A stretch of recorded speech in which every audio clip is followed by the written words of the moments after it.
I'm going to talk today about two specific topics, one in the study of autism and one in the study of Buddhism, which have I think, a remarkable connection.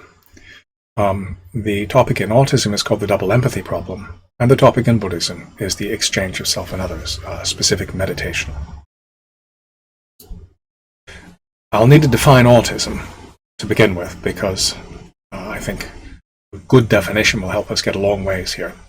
So autism is a different neurodevelopmental pathway. It is demonstrated from MRI scans of babies who go on to show the symptoms of classic autism that their brains are developing differently. They have many more connections than people who are neurotypical, non-autistic people. And those connections are often around the sense faculties. And as they grow up, as they become young children, infants, their behavior is characterized by a number of well-defined patterns. They will have much too active or alternatively underactive senses. So they may have very powerful sense of smell and no sense of pain, for example. They engage in routine and repetitive motions, and they enjoy routine in their daily behaviors. They like to have the same thing happen at the same time in the same way, and they're uncomfortable with change. They have an intense focus. They can play the same game in the same way, repeating the same motion for hours. And as they grow up, that develops into special interests, a deep and abiding interest in a specific field.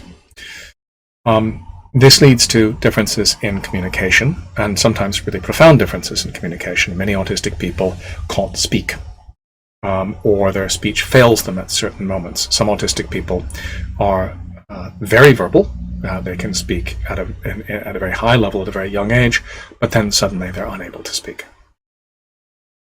And from all this, they have a very different style of social interaction. Autism is a lifelong condition. Someone is autistic before they're born. They're autistic their entire life. You can't cure the autism or take the autism away from them any more than you could being left-handed or being a woman. Autism does, however, often occur together with other conditions that are more debilitating. So epilepsy, intellectual disability. As many as a third of people who are diagnosed with autism also have some kind of intellectual disability, especially those with de novo genetic mutations. Depression, anxiety. From all of this, autistic people have quite a low life expectancy.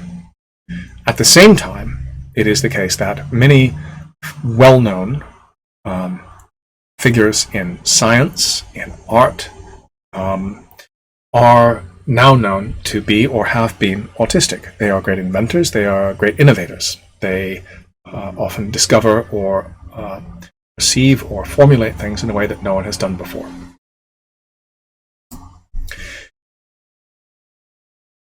Because they're different from the predominant neurotype, autistic people are oppressed. They suffer stigma. That difference in behavior can lead to them being excluded from school. It can lead to them being institutionalized. And the stigma against autism is powerful. In some countries, families who have autistic children simply hide them. They don't even try and put them forward for any kind of special support. They are simply hidden away and looked after by the family, even if they do happen to be quite bright. But it can happen that highly intelligent but completely nonverbal autistic people are locked away for their entire lives. Autism seems to occur at a rate of about 1 in 100 people. So if you think about all the people attending this conference, 1 in every 100 is probably autistic. If we assume a human population of 7.9 billion, and we assume that out of that 7.9 billion, 7% are Buddhists, then there are about 5.5 million autistic Buddhists in the world. A number to think about. That's the same as the population of Scotland. Many of these people live in countries where autism is heavily stigmatized. Okay, so with that definition, let's carry on to talk about the double empathy problem. From the perspective of the predominant neurotype, autistic people are often thought to lack empathy, to be unable to socialize, to be cold, unfeeling, In earlier writing, they were even said to be animal-like, to lack a theory of mind, to not even be human. We know that's not true now. But it is true that autistic people don't respond to ordinary social signals. They talk at great length about narrow interests, and by and large, they're not very interested in social norms. Because those social and medical norms are defined by people in the predominant neurotype, these differences become lacks or defects that then define and marginalize autistic people. However, if we pick this whole question up and turn it around and look at it from the side of those 790 million autistic people in the world, there's a different perspective that emerges. It would appear that people from the predominant neurotype are obsessed with rank, even in ordinary conversations about things like cars or swimming pools, or who's had dinner with whom. What they're actually doing is competing for status and prestige, rather than actually having a sensible conversation about a proper subject, rather than exchanging information and engaging in an honest debate. Where autistic people are ruthlessly honest, people from the predominant neurotype are perfectly happy to tell white lies and negotiate with the truth. They insist on intrusive gestures, and they say things like, "You must look at me when I'm talking to you." And they chatter about small talk, and they lack the skill or the patience to talk about meaningful subjects for any length of time. It's very definitely two sides to this story. So this is what's now being called the double empathy gap. There's a paper by Damien Milton from 2011 in which he talks about the double empathy problem. And we have to see it coming from both sides, that autistic people may fail to empathize with neurotypical people, but at the same time neurotypical people are completely unable to sympathize or empathize with autistic people. And there are interesting studies that suggest, first off, that autistic people are more sensitive to emotional cues, but don't react in the correct way to have their perceptions validated. And also that if you compare information exchange in two groups, one of autistic people and one of non-autistic people, the information is carried and exchanged in a reliable and functional way. So you can pass information from person to person to person to person in a group of autistic people or a group of non-autistic people, and it works fine. But if you mix the two groups up so that you're now asking a mixed group composed of autistic people and non-autistic people to exchange information and repeat a message down a chain of people, it breaks down very quickly. From this, people have started to argue that there are two very different styles of socialization that characterize autistic society and non-autistic society. Okay, so that's our subject, that's our question on the autistic side, is this notion of this empathy gap, and the idea that it's a gap that goes both ways, and it's a gap which autistic people are aware of and analyze, and they're constantly monitoring for cues, but they're not responding to it in a way that is considered appropriate. On the Buddhist side, I'd like to talk about a meditation, which is called the exchange of self and others, the Paratma Parivartana. The place where this is discussed at most length early on is in Shantideva's Bodhicharya Avatara, in the chapter on meditation, chapter 8. But there are other texts that discuss it at length, often in slightly simpler ways, such as Tongme Zampo's 37 Practices of the Bodhisattva. Shantideva does a very good job of laying out the case for this meditation, explaining why someone might want to do it and what it's for. So he begins with a philosophical point. He says, in good Buddhist terms, my present self is a pernicious illusion. One of the goals of meditation is to loosen our bonds, our obsession with this mistaken view that we have a self. And he then approaches it from the perspective of the sense of a self persisting through time. A key aspect of how that illusion is generated and maintained is this sense that I persist through time, that I now have an interest in what I experience 15 minutes from now, and whether I am hungry or wealthy or have a beautiful partner or am regarded as a successful professor next year.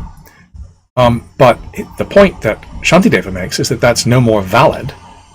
My connection from this self to a future or a past self of this body, this is no more valid, no more significant than it is than is the connection to the past or present or future self of some other body, some other person. So he then uses he then challenges us to reflect intensely on the equal worth, the sameness, the samatha, of myself, my Atman, and the self of others, Paratman. And he sets about doing this through a series of meditations which draw in a very precise way on the affective content that arises through the mutual construction of selves in social relations. So what he's interested in is the fact that my emotional response to another person might be, say, envy or jealousy or affection or protectiveness. There are any number of possibilities here. But he wants to focus on the negative emotions because he's trying to dissuade us from being attached to ourselves. So this is a very old tradition in Buddhism of trying to encourage disgust in the self as a way of divorcing ourselves from it. So the first move he makes is he says, okay, let's think about that emotional content of social interactions I have with others, especially negative interactions, but let's do it in reverse. So having started from a simple kind of empathy, right? I can imagine that they're feeling hungry or lonely or sad. We then take the next step and we say, they are feeling jealous of me. They are feeling resentful of me. They are feeling that I am an annoying, boring, prideful person. And I then swap places. So I now meditate as if I am the other person regarding myself. And I look at myself and think, what a boring, proud, lazy person that is. And by doing this, I begin to loosen my attachment to myself. In verse 146 of chapter 8, he has no compassion for people who stand in the vicious jaws of an evil rebirth. Out of pride in his virtues, he longs to have victory over the learned. Right? So I am now imagining myself, I'm seeing myself as someone who, as a successful monk in a competitive monastic university environment, which is exactly where Shantideva was, I'm not only uncompassionate, but where I should be compassionate, where my reason for being there should be the bodhisattva vow and compassion towards all sentient beings. It's not just that. I'm so proud that I want to win debates with my own teachers. I want to be right rather than practice compassion and be pliable and soft in being taught wisdom. So that's the first move, to take those negative affect colorations of social bonds, turn them around and see myself in this way. But then he goes on further and he says, let's use mudita, let's use delight, which is a very important part of the meditations on friendliness. We have Maitri, Karuna, Upeksha, Mudita, this sense of a disinterested delight, or delight in the well-being of others. So now what I do is I actually take the side of another person who is delighting in my suffering. I look at ways in which this I that is being so ruthlessly critiqued should fail, should suffer for the misdeeds that it does to others. In Togme Zanpo's 37 Deeds of the Bodhisattva, again, in what feels very much like a monastic context, even if others should declare before the world all manner of unpleasant things about me, to speak only of their qualities in return, with a mind that's filled with love, this is the practice of the Bodhisattvas. Now, what Togme Zanpo here is doing is he's starting with the meditation which Shantideva is teaching, which is recognizing from the perspective of another that I'm an annoying person, and saying horrible things about me, and then accepting that and reverting back to the position of being myself, I act compassionately in response to that. So this is a very intricate set of moves, moving back and forth across this set of social bonds that connect us to others. It's a very powerful use, not just of first-order empathy, but of arbitrarily deep nestings of seeing how someone else feels about me, feeling about them, and really reaching quite deeply into the affective content of that as a way of encouraging good behavior, but also of loosening the bonds that I have to my own self. You can see how this meditation is in quite significant ways. It's directly addressing that problem of an empathy gap. It is pulling up and exposing quite bluntly how what seems to be empathy towards another person is not, in fact, particularly empathetic. Because we really, rather than just being aware of someone else's feelings, we need to be aware of someone else's feelings towards us, and how difficult those might be to accept and take on board as equally valid compared to my own feelings about how they feel or my own feelings about myself. This all becomes more interesting when we take into account the traditional story of Shantideva.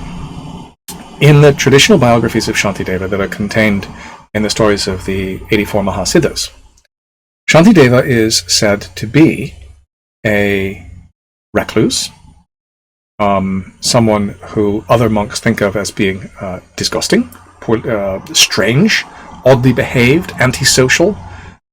In other words, he's being painted as someone autistic. And when the other monks mock him and tease him and challenge him finally to produce one thing of worth, this poem, this extended poem on the Bodhisattva path, the whole of the Bodhicharyavatara, is what he produces in a spontaneous recitation, and he then leaves the monastery. So this is both an interesting exercise in comparison to look at the analytic problem in the study of autism about how there is this empathy gap compared to how that empathy gap is recognized and actually used as a tool for cultivating compassion and wisdom on the Buddhist side.